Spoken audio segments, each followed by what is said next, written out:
The judge was laughing. Not a polite smile or a quiet chuckle, but real, genuine laughter that bounced off the wood-paneled walls of the courtroom and made everyone freeze in their seats. Judge Patricia Reeves had her hand pressed against her mouth, her shoulders shaking, her eyes squeezed shut, like she was trying desperately to compose herself but couldn't quite manage it. I sat perfectly still in my chair, watching her read my note for the second time. Across the aisle, Brandon had gone the color of old newspaper. His attorney, the infamous Diane Foster in her $1,000 suit, was half risen from her seat, her mouth open but no words coming out. The bailiff looked confused. The court reporter's fingers had stopped moving on her machine. Judge Reeves read the note a third time, then looked up at Brandon with an expression I couldn't quite read. Something between amusement and disbelief. Maybe a little bit of respect for me mixed in there too. "Mr. Hayes," she said. And even though she was clearly trying to sound professional, there was still laughter in her voice. "Your wife has submitted some very interesting information." Brandon cleared his throat. His hand went to adjust his tie, that nervous habit he'd developed somewhere during his second year of law school. "Your Honor, I don't know what she's written, but I've been completely honest." "We'll get to that," Judge Reeves interrupted, glancing at the note again and pressing her lips together to keep from smiling. "We'll definitely get to that. But I'm getting ahead of myself. Let me back up, because you need to understand how I ended up in that courtroom, holding the kind of secret that could make a judge laugh in the middle of a divorce hearing. 6 years earlier, I met Brandon Hayes at a community fundraiser in the church basement on 4th Street. I was 26 years old, working as a nurse's aide at Mercy General during the week and cleaning office buildings on weekends. I'd shown up to the fundraiser because Mrs. Chen from the hospital had asked me to help serve food, and I never could say no when someone needed help. Brandon was there volunteering too, ladling soup into bowls with this easy smile that made everyone around him relax. He wore a faded college sweatshirt and jeans with a hole in the knee, and when he laughed at something, the elderly man in line said, "It was the kind of laugh that made you want to laugh too." "You're Claire, right?" he said when I came over to refill the bread baskets. "Mrs. Chen pointed you out. She says you're the hardest worker at the hospital." I felt my face get hot. "She's exaggerating." "I doubt that." He had these warm brown eyes that crinkled at the corners. "I'm Brandon. I'm supposed to be studying for finals right now, but I figured feeding hungry people was more important than constitutional law." "Law school?" I was impressed despite myself. "Yeah, well, trying to get there. Still finishing my undergrad." He wiped his hands on his apron. "Working part-time here at the non-profit, saving up. My family's not exactly thrilled about the law school plan." We talked for 3 hours after the fundraiser ended, sitting on the church steps while the sun set. He told me about growing up with parents who expected him to join the family investment business, about how he wanted to do something that actually helped people. I told him about dropping out of nursing school when my dad got sick, about planning to go back someday when I'd saved enough. "You will," he said with absolute certainty. "I can tell you're the kind of person who finishes what she starts." 8 months later, he proposed to me in that same church basement. We were both volunteering again, and he got down on one knee right there between the folding tables and metal chairs. The ring was small, but I didn't care. I thought I was the luckiest woman alive. His mother didn't cry happy tears at our engagement party. Mrs. Helen Hayes stood in her perfectly decorated living room with her perfectly styled grey hair and looked at me like I was something unpleasant she'd found on the bottom of her shoe. "Brandon tells me you work at a hospital," she said, in a tone that made it sound like I worked at a garbage dump. "Yes, ma'am. I'm a nurse's aide." "How practical." She took a sip of her wine. "And you didn't finish college?" "Not yet, but I plan to." She smiled, but it didn't reach her eyes. "Of course you do, dear."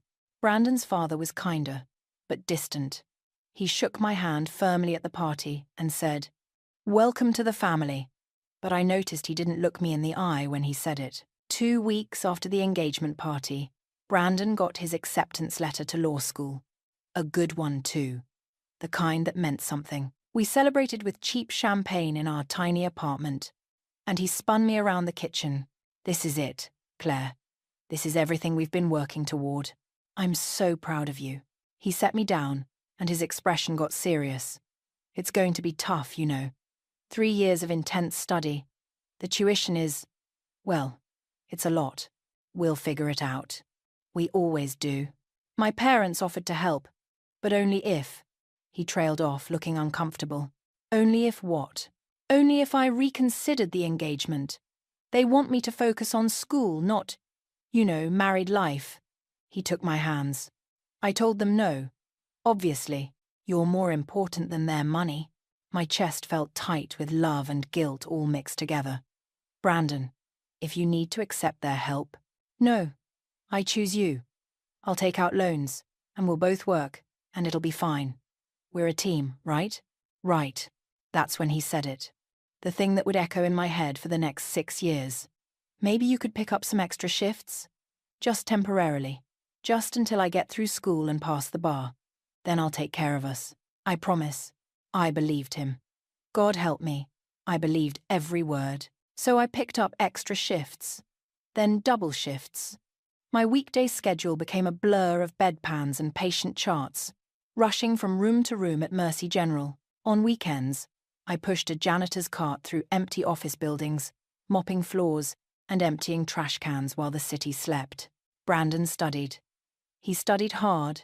I'll give him that. Our apartment was always scattered with law books and highlighted cases. He'd quiz himself out loud while I made dinner on my feet that ached from standing all day. Sometimes I'd fall asleep on the couch while he was still working at 2 in the morning. You're amazing, he'd tell me, kissing my forehead when he finally came to bed. I couldn't do this without you. The first year wasn't so bad. We were broke, but we were happy. Or I thought we were happy. Brandon still held my hand when we walked to the corner store. He still called me during his lunch break to hear my voice. Second year of law school, things started changing. Small things at first. He stopped asking about my day. He started spending more time at study groups with his classmates, coming home smelling like expensive coffee from places I couldn't afford. He signed up for a gym membership at some fancy place downtown. I need to stay healthy, he explained when I asked about the cost. Clear mind, healthy body, you know? I was too tired to argue. I was working 60, sometimes 70 hours a week. I'd lost weight because I was too exhausted to eat properly. I had bruises on my arms from helping lift patients. My back hurt constantly, but it was temporary. That's what I told myself. Just until he graduated. Just until he passed the bar. Then things would go back to normal. Third year was worse. Brandon barely looked at me anymore. He was consumed with law review, with mock trials, with networking events I wasn't invited to. His classmates' names came up constantly at dinner, Vanessa this, Christopher that, but he never suggested I meet any of them. You wouldn't be interested, he said once when I asked. It's all boring legal stuff. The night before his bar exam, I held him while he panicked about failing. You won't fail, I promised. You're the smartest person I know. You're going to pass, and then everything we've worked for will have been worth it. He passed. Of course he passed. Brandon Hayes didn't fail at things. I'd planned a small surprise party at our apartment with Tommy and a few of our old friends from the church. Nothing fancy, just pizza and beer and a homemade cake that said, "Congratulations, Attorney Hayes," in blue frosting that took me an hour to pipe carefully. When Brandon walked through the door and saw everyone there, his smile looked forced, but he played along, accepting congratulations and hugs. I kept catching him checking his phone. Finally, after everyone had eaten, and I'd taken about 100 photos, I went to hug him. Just wanted to wrap my arms around my husband and tell him how proud I was, how worth it everything had been. He hugged me back, but his body was stiff. And then he leaned down, his mouth close to my ear, and whispered 7 words that made my blood turn to ice. "We need to talk about your appearance." I stood there frozen, Brandon's arm still loosely around my shoulders. Those 7 words echoing in my head like a slap I hadn't seen coming. What? I pulled back to look at his face, thinking maybe I'd misheard him. Maybe the noise from our guests had distorted his words. But his expression told me everything. That slight tightness around his mouth, the way his eyes wouldn't quite meet mine. He'd meant exactly what he said. "Later," he murmured. then turned away to accept another round of congratulations from Tommy, who was blissfully unaware that anything was wrong. I moved through the rest of the party like a ghost, cutting cake, refilling drinks, smiling until my face hurt. The whole time, those words kept playing on repeat. "We need to talk about your appearance." After everyone left and I was washing dishes in our tiny kitchen, Brandon came up behind me. Not to help, just to lean against the counter with his arms crossed. "I didn't want to say anything in front of people," he started, "but I've been meaning to bring this up." My hands stilled in the soapy water. "Bring what up?" "I start at Harrison and Blake next week. It's a big firm, Claire, top tier. There are going to be events, dinners with partners, functions where spouses are expected to attend." "Okay." I turned to face him, water dripping from my hands onto the floor. "And?" He looked uncomfortable, actually shifted his weight from foot to foot like a kid about to ask for something he knew he shouldn't have. "The other attorneys' wives, they're polished. You know? They dress a certain way. They get their hair done. They know which fork to use at fancy restaurants." The words hung in the air between us. I felt like I'd been punched in the stomach. "Are you saying I'm an embarrassment to you?" "No. God, no. I'm just saying." He ran his hand through his hair. "Maybe you could try a little harder. Get some nicer clothes. Do something different with your hair." I looked down at my outfit. Jeans and a sweater I'd bought at Target 2 years ago. My hair was pulled back in a ponytail because I never had time to style it anymore. My nails were short and unpolished because you can't have long nails when you're helping patients in and out of bed. "Brandon, I work 60 hours a week. I don't exactly have time for manicures and salon appointments." "Well, maybe you could cut back on the hours now. I'm going to be making good money. You don't need to work so much." Something about the way he said it made my skin prickle. Like my working had been a choice. Like I hadn't been supporting us for 3 years while he studied. "We'll figure it out," I said finally. Because I was too tired to fight, and some part of me still wanted to believe this was just stress talking. New job jitters. He'd be himself again, once things settled down. But things didn't settle down. They got worse. Brandon started his job at Harrison and Blake, and suddenly he was a different person. He left for work at 7 in the morning in expensive suits I didn't remember him buying. He came home at 9, sometimes 10 at night, barely speaking to me except to complain about how exhausting his day had been. "You don't understand the pressure I'm under," he'd say when I tried to talk to him. "These partners expect perfection. I'm competing with a dozen other associates. I can't afford any mistakes." I was still working my double shifts. Still exhausted. Still the one buying groceries and paying most of the bills because Brandon's paychecks seemed to disappear into dry cleaning and lunches and networking expenses. 3 weeks into his new job, he forgot to mention a firm dinner until an hour before. "It's at Laurent's," he said, standing in our bedroom doorway while I was still in my scrubs from work. "We need to leave in 45 minutes. Brandon, I just got home. I worked a double shift. I haven't even showered. This is important, Claire. The senior partner specifically said spouses should attend." His tone made it clear this wasn't a request. I rushed through the fastest shower of my life and pulled out my best dress. The black one I'd worn to his law school graduation. It had cost me a week's wages, and I'd thought it was beautiful, professional, appropriate. When I came out of the bedroom, Brandon's face fell. "That's what you're wearing?" "It's my nicest dress." He checked his watch. "We don't have time for you to change. Just try to stay quiet during dinner, okay? Let me do the talking." Laurent's was the kind of restaurant where the menus don't have prices and the waiters wear white gloves. The other attorneys' wives were wearing dresses that probably cost more than our monthly rent. Their jewelry caught the light.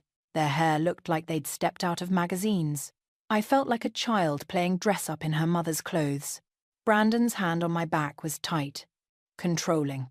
As he guided me to our table, he introduced me to his colleagues with the barest minimum of detail. "This is my wife, Claire.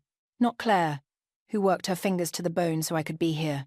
Not Claire, who believed in me when my own family didn't. Just Claire. Generic wife. Interchangeable accessory." One of the partners' wives, a woman named Christine with perfect blonde hair, tried to make conversation with me. "What do you do, Claire?" Before I could answer, Brandon jumped in. She's in healthcare. Technically true. Also completely misleading. I saw Christine's eyes light up with interest. Oh, are you a doctor? A nurse? I'm a nurse's aide, I said clearly, watching Brandon's jaw tighten. I work at Mercy General. Christine's smile didn't falter, but I saw the subtle shift in her expression. The recalculation. How wonderful. Healthcare workers are so important. The tone said she didn't think it was wonderful at all. The rest of the dinner was torture. I used the right forks because my mother had taught me table manners, even if we'd been poor. But I had nothing to contribute to conversations about vacation homes and private schools and country club memberships. I sat there feeling Brandon's tension radiating off him every time someone addressed me. On the drive home, he exploded. Healthcare? You had to specify nurse's aide? That's what I am, Brandon. Was I supposed to lie? You were supposed to be discreet. Do you know how it looked, having my wife admit she changes bedpans while everyone else's wives are talking about their careers as lawyers and executives? I stared at him. This man I'd married in a church basement. This man who'd promised we were a team. You're ashamed of me. I'm not ashamed. I'm just realistic. Image matters in my field, Claire. Whether we like it or not. We drove the rest of the way in silence. His mother visited the next week. I should have known that wouldn't go well. Mrs. Hayes walked through our apartment like she was touring a crime scene, her lips pressed thin with disapproval. Still in this neighborhood, she observed, running one manicured finger along our bookshelf and examining it for dust. Brandon, surely your salary is sufficient for something in a better area. We're comfortable here, I said, even though it was a lie. The walls were thin, and our neighbors fought loudly, and there was a weird smell in the hallway that never went away. Mrs. Hayes turned to look at me with those cold blue eyes. Yes, well, comfort is relative, isn't it? Some people have different standards than others. Brandon said nothing, just stood there letting his mother insult me in my own home. After she left, I found him going through our bank statements at the kitchen table. The expression on his face was calculating. Cold. Nothing like the warm-eyed boy who'd proposed to me with a small diamond ring and big promises. We need to talk about money, he said. My stomach dropped. Okay. I think you should quit one of your jobs. The weekend cleaning thing. It's beneath you. Beneath me. Brandon, that job pays for our groceries. I can cover groceries. I just need you to trust me on this. It doesn't look good, my wife scrubbing toilets. People talk. People? My voice was sharp. What people? He wouldn't meet my eyes. It came up at work. Someone saw you going into the Riverside office building with a cleaning cart. They mentioned it to one of the partners. The humiliation of it hit me like a wave. Not that I'd been seen working. I wasn't ashamed of honest work. But that Brandon was ashamed, that he'd been discussing me with his colleagues, like I was a problem to be managed. I need that job, I said quietly. No, you don't. Not anymore. I'm making enough now. But I looked at the bank statements spread across the table, and something didn't add up. Brandon's paychecks were good, but they weren't great. Not for a first-year associate. And somehow money still seemed tight. Tighter than it should be. Where's your paycheck going? I asked. Bills. Expenses. My student loans. Your student loans are deferred for another 6 months. His face closed off. I have other expenses, Claire. Clothes for work. Lunches with clients. These things cost money. I wanted to scream. I wanted to throw those bank statements in his face and ask him how much my sacrifices had cost. The years of double shifts, the exhaustion, the nights I'd fallen asleep crying because my body hurt so much. But I didn't. I just nodded and went to bed early, leaving him at the kitchen table. That's when I started noticing other things. Little things that added up. Brandon's phone was always face down now. He'd started going to the gym before work instead of after, which meant leaving the apartment at 5:30 in the morning. He came home smelling like expensive perfume sometimes, and when I asked about it, he said it must be from the cleaning products at the office. I wasn't stupid, but I also wasn't ready to admit what I was starting to suspect. 2 months after he started his job, I came home early from Mercy General. I'd been sent home with the flu, feeling miserable and feverish. All I wanted was to crawl into bed. I heard Brandon's voice from our bedroom before I even opened the door. He was on the phone, his tone casual and unguarded in a way he never sounded with me anymore. I stood in the hallway, my key still in my hand, and listened. It was a mistake marrying her. I just didn't know any better back then, you know? I was young and she seemed so, I don't know, genuine? But now, he laughed. It was a cruel sound. Once I've established myself at the firm for another year, I'll figure out how to handle the situation. Can't exactly have a wife who works as a janitor when I'm trying to make partner. My knees went weak. The hallway tilted. No, she doesn't suspect anything. She's too busy working her little jobs to notice much. Yeah, it's perfect, actually. She pays most of the bills. I save my money. And when I'm ready to trade up, another laugh. I know. But hey, she served her purpose. Got me through law school. I'll make sure she lands on her feet, or whatever. I backed away from the door silently, my heart pounding so hard I thought it might break through my ribs. I made it to the bathroom and locked the door before the tears came. 3 years. 3 years of sacrifice, of believing in us, of working until my hands bled and my feet blistered and my body gave out. And I was just a stepping stone, a temporary inconvenience, something to be handled. I looked at myself in the mirror. Red-rimmed eyes, pale skin, hair that needed cutting, a woman who'd given everything and gotten nothing back. But underneath the hurt and betrayal, something else was starting to grow. Anger. Cold, clear, calculating anger.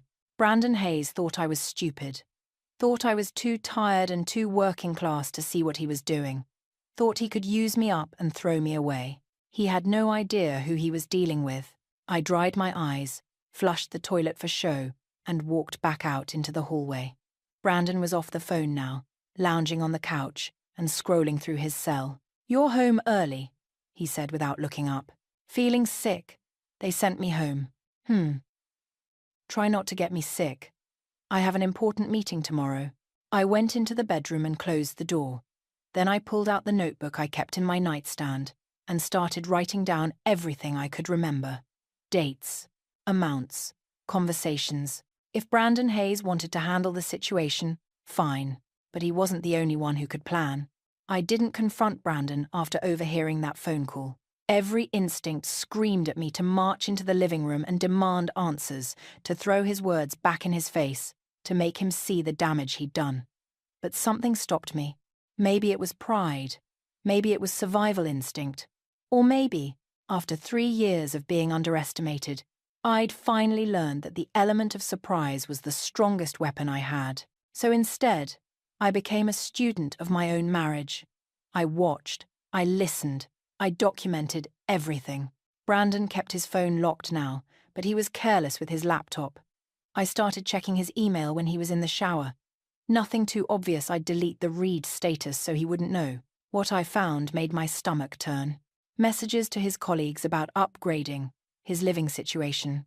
Lunch receipts from expensive restaurants I'd never heard of, sometimes 2 or 3 a week.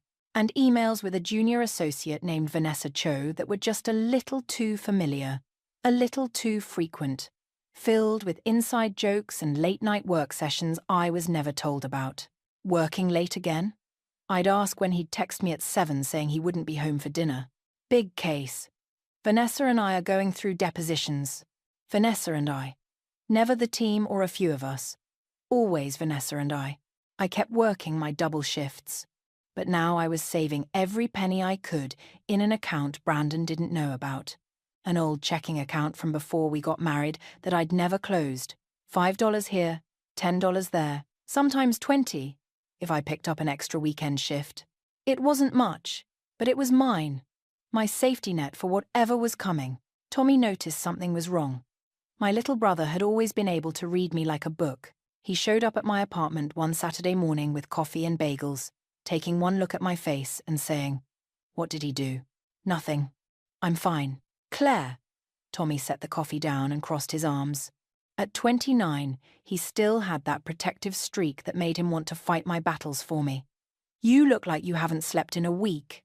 And don't tell me it's work because I know what work exhaustion looks like versus heartbreak exhaustion." I broke. Told him everything. The phone call. Brandon's coldness. The way he treated me like an embarrassment instead of a partner. Tommy's face got redder and redder as I talked. "I'm going to kill him," he said when I finished. "I'm going to walk over to that fancy law firm and knock his teeth down his throat." "No, you're not, Claire." "Tommy, please." I grabbed his hand. "I need you to promise me you won't do anything. Don't call him. Don't confront him. Nothing." "Why? Why are you protecting him?" "I'm not protecting him. I'm protecting myself." I took a shaky breath. "If you go after him now, he'll know I told you. He'll know I'm aware of what he's doing, and then I lose any advantage I might have." Tommy's jaw worked. "What kind of advantage? I don't know yet. But I'm figuring it out." I squeezed his hand. "Trust me, please." He didn't like it, but he promised. Before he left, he hugged me tight and said, "You're stronger than he knows, stronger than he deserves." I held on to those words in the weeks that followed, because I needed them. Brandon's transformation continued. He joined an expensive gym downtown, the kind with personal trainers and eucalyptus towels. He bought new suits that cost more than my monthly rent used to be. He started using hair product and cologne that made our bathroom smell like a department store. "You look nice," I said one morning, meaning it. Whatever else was true, Brandon had always been handsome. He barely glanced at me. "Partner meeting today. Need to look sharp." Right. I was still in my scrubs, about to head to my shift. My hair was in the same ponytail it was always in. I hadn't bought new clothes in over a year. The distance between us wasn't just emotional anymore. It was visual, physical. Anyone looking at us could see we didn't match. 3 months after the phone call I'd overheard, Brandon announced there was a firm dinner I needed to attend. Not asked, announced. This one was mandatory for all associates and their spouses. "It's at the Platinum Room," he said. "Black tie." I didn't own anything black tie. The best I could manage was the same black dress from before, with a shawl I borrowed from a co-worker. When Brandon saw me ready to go, his mouth tightened. "That's what you have?" "It's all I have." For a moment, something flickered in his eyes. Guilt, maybe, but it passed quickly. "Let's just go." The Platinum Room was even fancier than Laurent's. Crystal chandeliers, real orchids on every table, women in designer gowns that probably cost more than I made in 6 months. And there was Brandon's mother, sitting at a corner table with Brandon's father, holding court like a queen. Of course they'd been invited. Of course. "Brandon, darling." Mrs. Hayes rose to kiss her son's cheek, then turned to me with that same cold smile. "Claire, how? Nice to see you again." The evening was a nightmare from the start. I was seated between Mrs. Hayes and an older partner's wife, who spent the entire salad course talking about her daughter's wedding at Martha's Vineyard. I had nothing to contribute. I'd never been to Martha's Vineyard. I'd never been anywhere. After a few glasses of wine, Mrs. Hayes got bold.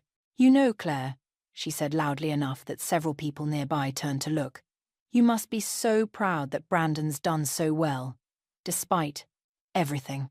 The word everything hung in the air like a slap. "Despite marrying you," she meant. "Despite choosing you over us. Despite the handicap of having you as his wife." Brandon heard her. I know he did because I saw his shoulders tense, but he didn't say anything. Didn't defend me. Just kept talking to the senior partner about some case like his mother. Hadn't just publicly humiliated me. "Excuse me," I said quietly, standing up. "I need to use the restroom." Nobody seemed to notice me leave. The bathroom was all marble and gold fixtures and little hand towels with the restaurant's logo embroidered on them.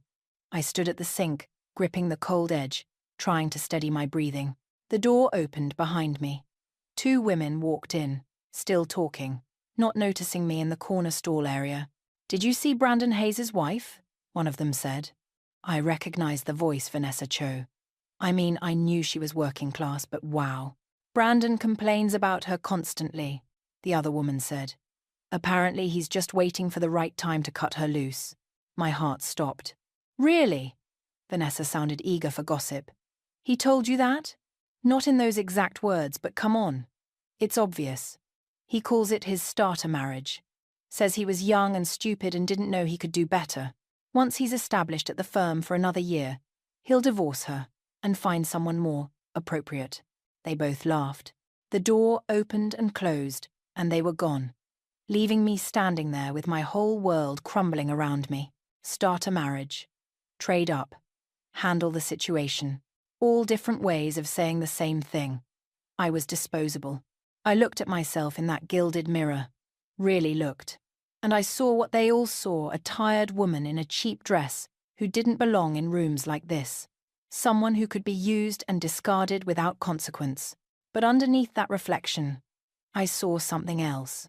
Something Brandon had never noticed, because he was too busy being ashamed of me. I saw someone who knew how to survive, how to work, how to plan. Someone who'd put her husband through law school with nothing but determination and double shifts. Someone who was done being underestimated. I walked back to the table, sat down next to Brandon, and leaned over to whisper in his ear, "I want a divorce." His head snapped toward me. For one unguarded second, I saw relief flash across his face. Pure, undisguised relief. Then he caught himself and arranged his features into concern. "Claire, you're being emotional. Let's talk about this at home." "No." I stood up, and this time people did notice. The table got quiet. "I'm done talking. I want a divorce." Mrs. Hayes looked delighted. Brandon looked panicked, probably calculating how this looked to his colleagues. "Claire, please sit down. You're making a scene." "You're right. I am." I grabbed my borrowed shawl. "I'll be gone by the time you get home. My brother will come get my things tomorrow." I walked out of the platinum room with my head high, feeling dozens of eyes on my back. Let them stare. Let them whisper. Let Brandon explain to his precious colleagues why his wife just walked out on him in front of everyone who mattered. I didn't have anywhere to go, so I went to Tommy's apartment. He took one look at my face and pulled me inside. "I'm getting divorced," I said. "Good," Tommy said fiercely. "That man never deserved you." But that night, lying on Tommy's couch and staring at the ceiling, I realized something. Walking away wasn't enough. Brandon thought he'd gotten away with it. Thought he'd used me and moved on and there'd be no consequences. He thought I'd just disappear quietly, grateful for whatever scraps he threw me in the divorce. He had no idea that every bank statement was saved in my folder, every timesheet from the last 6 years, every receipt for his law school books that I'd paid for, every rent check I'd covered while he focused on studying. I'd spent 3 years supporting a man who planned to throw me away. Now I'd spend however long it took making sure he understood exactly what that was going to cost him. The next morning, I called a legal aid attorney and made an appointment. Brandon called 17 times. I didn't answer. He showed up at Tommy's apartment, but Tommy wouldn't let him in. "She doesn't want to see you," Tommy said through the locked door. "I just want to talk to her." "Please. Should have thought of that before you treated her like garbage." Through the door, I heard Brandon's voice change. "Get colder, more calculated. Tell Claire she's making a mistake. If she wants to do this the hard way, I have lawyers who will destroy her." Tommy slammed his palm against the door. "Get out before I come out there." After Brandon left, Tommy turned to me. "He's going to fight dirty." "I know," I said. "Good thing I've been preparing." Because I had been. The folder in my bag was 3 inches thick now. Bank statements, timesheets, pay stubs, photos of receipts. A detailed timeline of every dollar I'd contributed to Brandon's education and career. And I had one more thing. One piece of information I'd discovered while going through old papers. Something that changed everything. But I wasn't ready to use it yet. Not until the time was right. Not until it would do the most damage. Brandon Hayes thought he was the lawyer. The smart one. The one who knew how to win. He was about to learn that underestimating your opponent was the fastest way to lose. The divorce papers arrived 3 days later, delivered by a process server to Tommy's apartment where I was staying. Brandon hadn't wasted any time. What surprised me was the letterhead.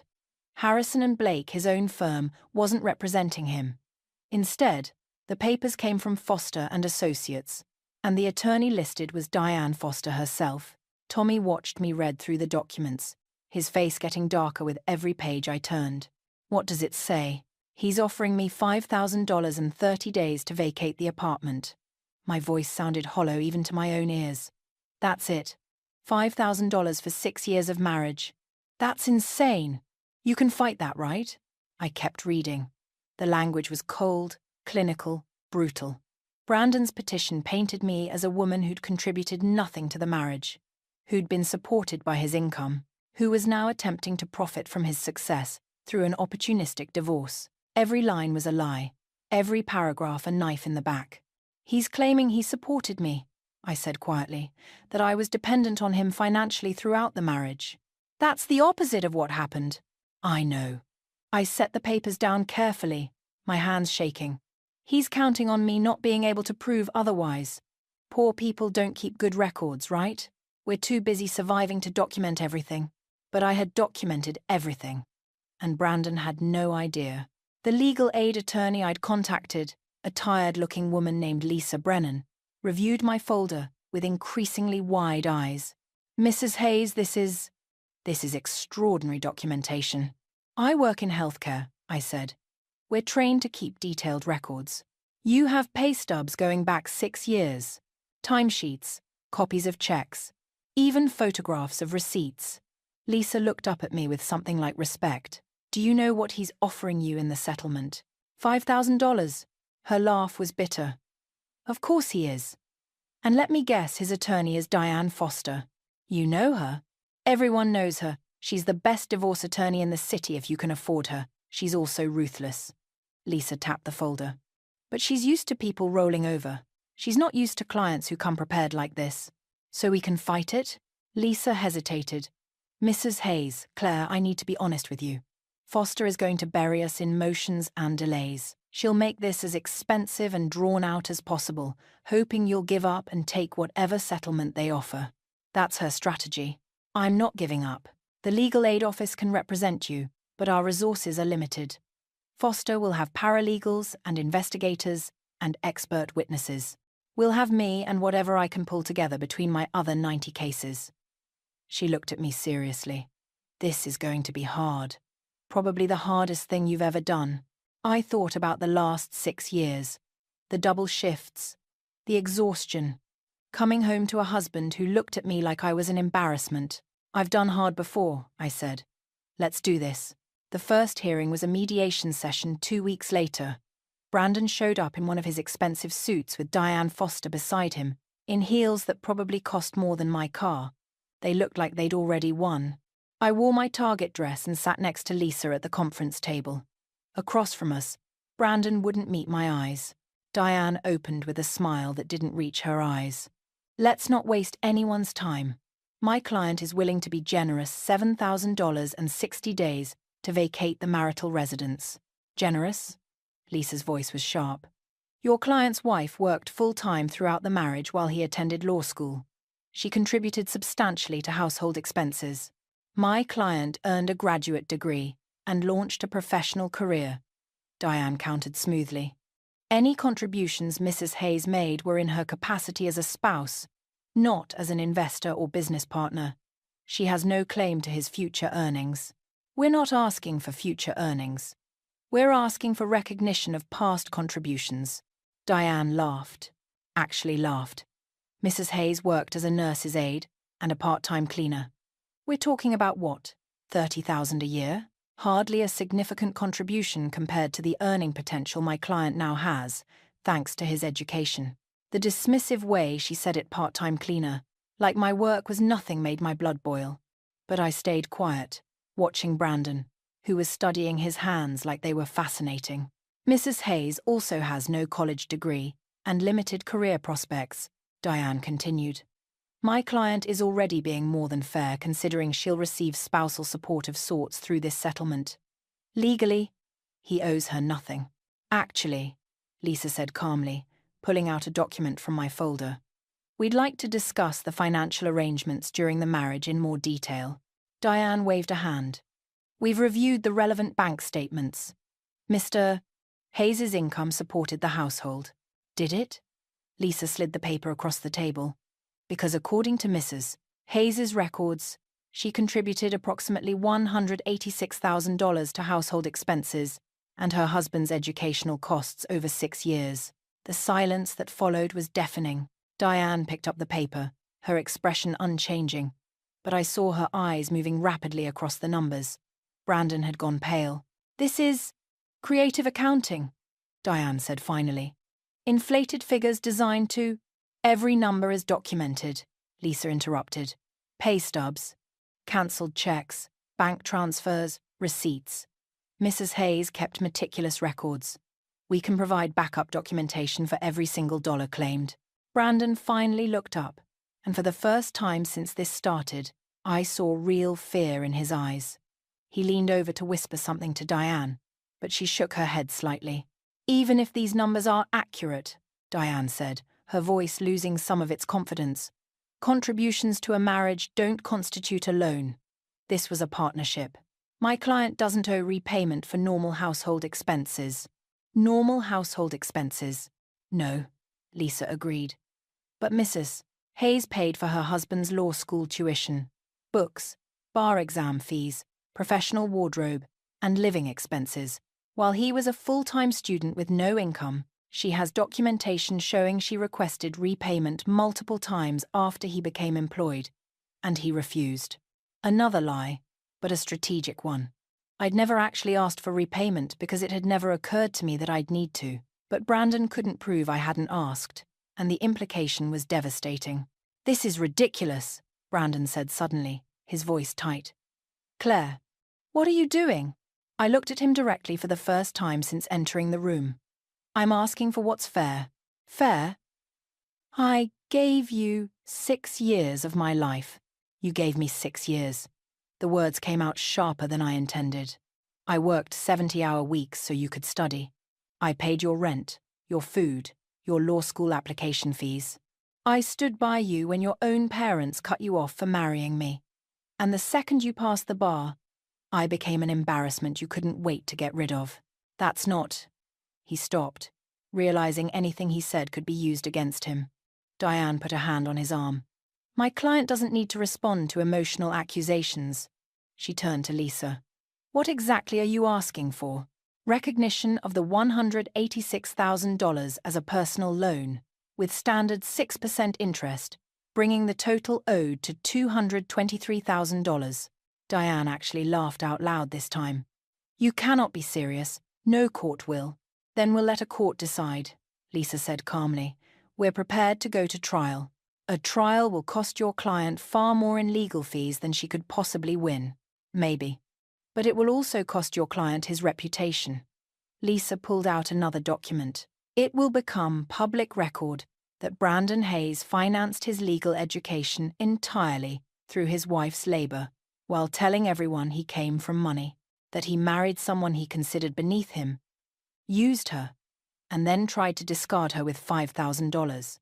I imagine the partners at Harrison and Blake would find that very interesting reading." Brandon's face had gone from pale to grey.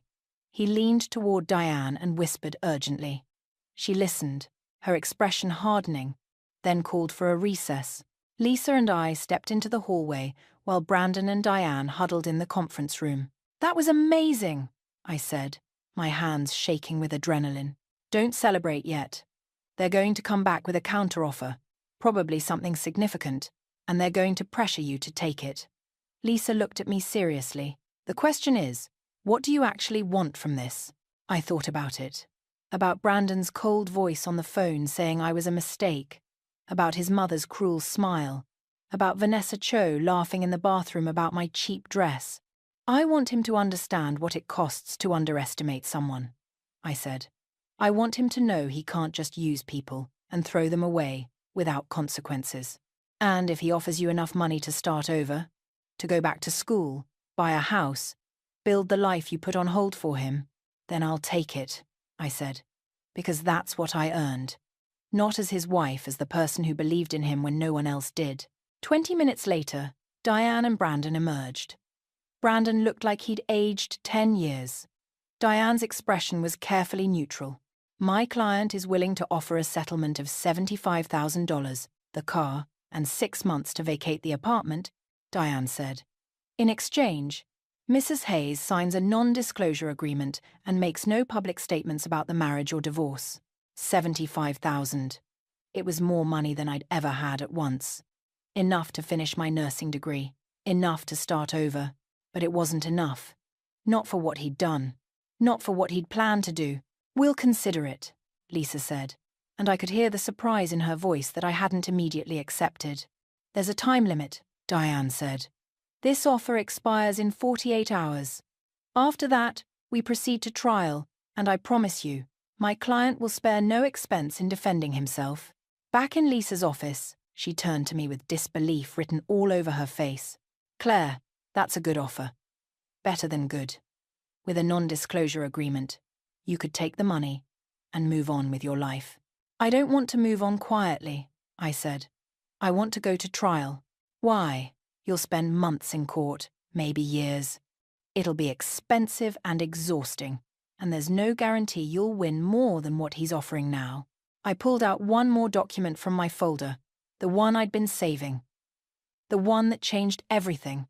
"Because I have proof that Brandon's family didn't just disapprove of our marriage," I said quietly. "I have proof they cut him off completely.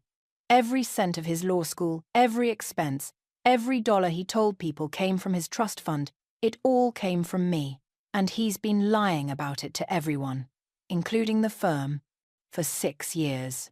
Lisa took the document, a letter from Brandon's father, that I'd found hidden in a box of old papers. The letter was dated 3 weeks after our engagement, and it was crystal clear. Brandon would receive no financial support if he married me. Not for law school, not for anything. He'd made his choice, and his family had made theirs. "He's been telling people at the firm that he comes from money," I continued, "that his family is wealthy and connected. It's part of his image, part of why they hired him. But it's all a lie. He married me, got cut off, used my money to build his career, and then tried to erase me like I never existed." Lisa read the letter twice, then looked up at me with something like awe. "Claire, this is why we're going to trial," I finished. "Because Brandon Hayes is about to learn that the truth always comes out eventually, and when it did, I'd be there to watch his carefully constructed world fall apart, piece by piece. Just like he'd done to me." The 48 hours came and went. Brandon's offer expired without a response from me. 2 days later, we got the notification that the case was going to trial. Lisa called me that evening, and I could hear the stress in her voice. "Claire, I need you to be absolutely certain about this. Diane Foster is going to come at us with everything. She'll try to destroy your credibility, paint you as vindictive and greedy. Are you ready for that?" I thought about the woman I'd been 6 years ago, the one who'd believed in love and partnership and happily ever after. That woman would have been terrified, but I wasn't her anymore. "I'm ready," I said. The trial was scheduled for 3 weeks later. In that time, Diane filed motion after motion, trying to get my evidence excluded, trying to delay, trying to exhaust our resources. But Lisa fought back, and somehow, we kept moving forward.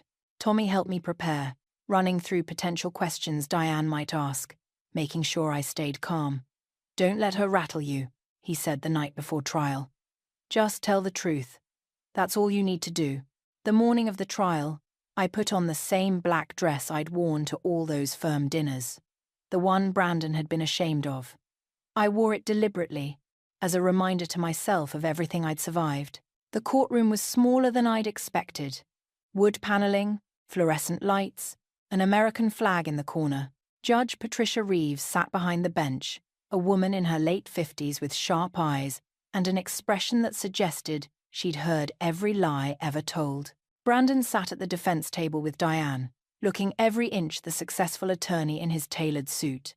He still wouldn't look at me. The trial started with opening statements. Diane painted Brandon as a self-made man who'd worked hard to build his career. Burdened now by a vindictive ex-wife trying to profit from his success, she made me sound calculating and cold, someone who'd kept receipts and records because I'd always planned to use them as weapons. Lisa's opening was simpler. She told the truth about the double shifts, the sacrifices, the promises broken, about a man who'd used his wife's labor and loyalty to build a career, then tried to erase her from his story. Then came the testimony. Brandon went first, smooth and polished. He admitted I'd worked during our marriage but characterized my contributions as normal spousal support. He claimed he'd always intended to take care of me once he was established, but I'd changed and become bitter about his success. I loved Claire, he said, and he actually sounded sincere. But she couldn't handle that my life was evolving. She wanted me to stay the same person I was when we met, and that wasn't fair to either of us. It was a masterful performance. Reasonable, sad. The story of a relationship that simply grew apart. Then Diane began presenting their case. She brought up my work history, my lack of education, subtly suggesting I'd always been dependent on Brandon even when the facts said otherwise.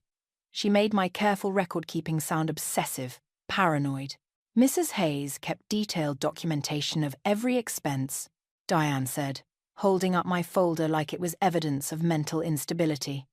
Every receipt, every bank statement, photographed and filed. Does this sound like a loving wife, or someone planning an exit strategy? The implication hung in the air that I'd been the calculating one all along. When it was my turn to testify, my hands were shaking as I took the stand. Lisa walked me through the timeline carefully. Meeting Brandon, his acceptance to law school, the agreement that I'd work extra hours to support us. Did you consider this a loan at the time? Lisa asked. No, I said honestly. I considered it a partnership. I thought we were building a future together. When did that change? I took a breath. When I overheard my husband on the phone, telling someone that marrying me was a mistake, and he was waiting for the right time to handle the situation. Diane objected, calling it hearsay. But Judge Reeves allowed it as my personal perception of events. Then came Diane's cross-examination. She was every bit as brutal as I'd expected. Mrs. Hayes, isn't it true that you never finished college yourself? Yes. And isn't it true that your income, while you were working these so-called double shifts, was still less than what most college graduates make? I suppose so. So really, you were working normal hours for someone of your education level, weren't you? This wasn't some extraordinary sacrifice, it was just regular work that you're now trying to inflate into something noble. I felt my face get hot. I was working 70 hours a week. Many people work long hours, Mrs. Hayes. That doesn't entitle them to their spouse's future earnings. I'm not asking for his future earnings.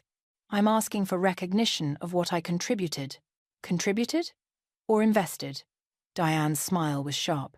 Because it sounds like you kept all these records because you were planning to cash in eventually. That's not true. Then why keep such detailed records? Why photograph receipts from 6 years ago, unless you were building a case? I opened my mouth and closed it again. Because she was right, in a way. Not about my motivations, but about how it looked. Lisa tried to redirect on re-examination, but the damage was done. The jury, no, wait. There was no jury in family court. Judge Reeves would decide everything, and I had no idea what she was thinking behind those sharp eyes. The trial continued for 2 more grueling days. Lisa presented all my documentation, walking through each expense, each contribution. It was overwhelming, the sheer volume of it. Years of my life reduced to numbers on bank statements. Diane brought character witnesses, Brandon's colleagues, who testified about his work ethic, his dedication. His mother even took the stand, dabbing at her eyes as she talked about how worried she'd been when Brandon married too young, and how she'd tried to support the marriage, even though she had reservations. The lies were breathtaking. On the final day, Lisa called me back to the stand for one last piece of testimony. Mrs. Hayes, do you have anything else you'd like the court to consider? I pulled out the envelope, the one I'd been carrying since this started. Inside was the letter from Brandon's father, but there was something else too, something I'd found just a week ago, buried in old emails I'd recovered from a laptop we used to share. Your Honor, I'd like to submit evidence showing that Mr. Hayes misrepresented his financial background to his employer. Diane was on her feet immediately. Objection! This is outside the scope. It's directly relevant to the question of who supported whom during the marriage, Lisa argued. Judge Reeves held out her hand. I'll review it. I watched her read the letter from Brandon's father first. Her eyebrows rose. Then she read the email chain.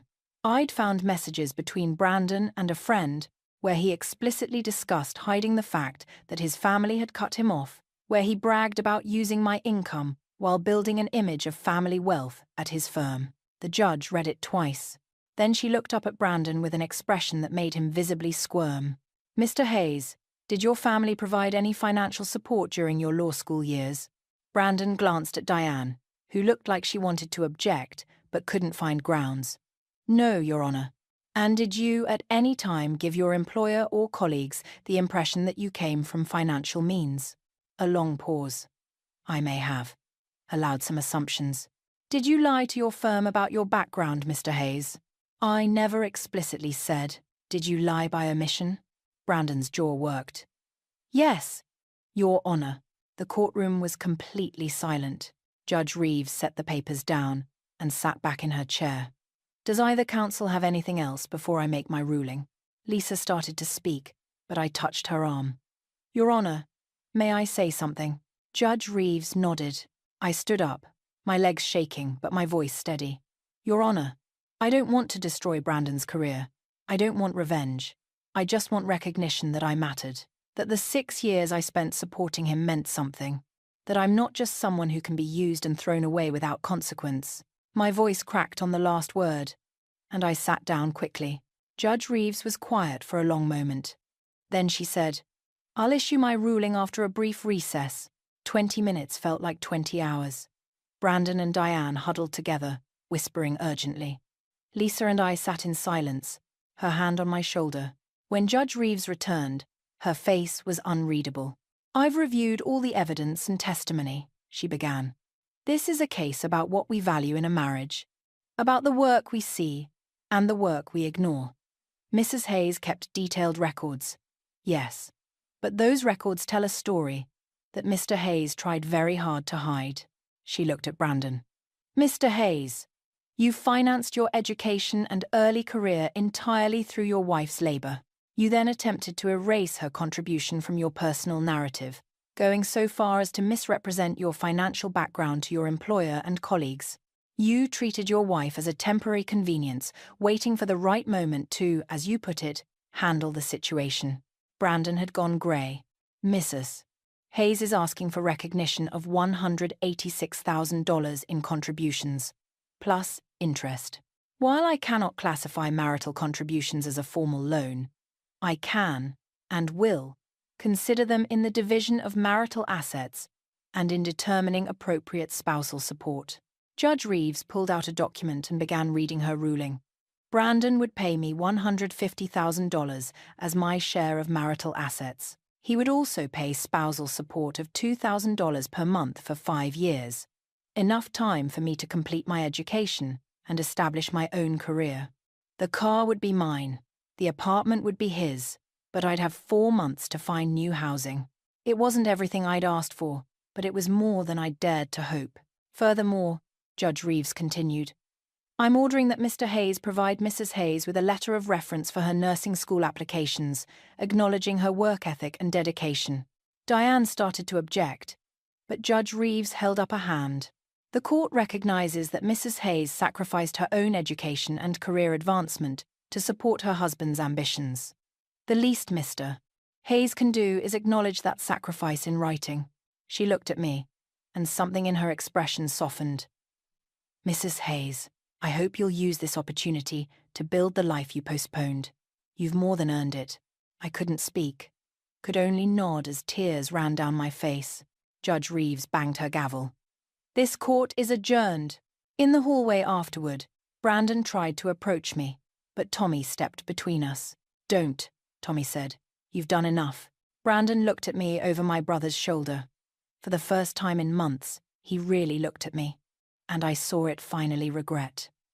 Real, genuine regret. "Claire, goodbye, Brandon," I said quietly, and I walked away. 3 months later, I enrolled in the nursing program at State University. I found a small apartment with big windows and neighbors who smiled when they saw me. I bought plants and furniture that was actually mine, not ours. Tommy helped me move in, carrying boxes up 3 flights of stairs without complaining once. "You did it," he said, setting down the last box. "You really did it." "We did it," I corrected. I couldn't have done this without you. That night, after Tommy left, I sat at my new kitchen table with a cup of tea and my nursing school textbooks spread out in front of me. The evening sun came through the window, warm and golden. My phone buzzed. A text from an unknown number. You were always too good for him. I'm sorry I couldn't see it. Brandon's mother. I deleted it without responding. I didn't need her apology. Didn't need anyone's validation anymore. I'd learned something important through all of this. The people who underestimate you, who treat you as less than you are, they're not the ones who get to define your worth. You define it yourself, by surviving, by fighting back, by refusing to disappear quietly just because someone decided you weren't good enough. I opened my textbook and started reading. Outside, the city hummed with evening traffic and distant sirens and the sounds of other people living their lives. I was free, and I was just getting started.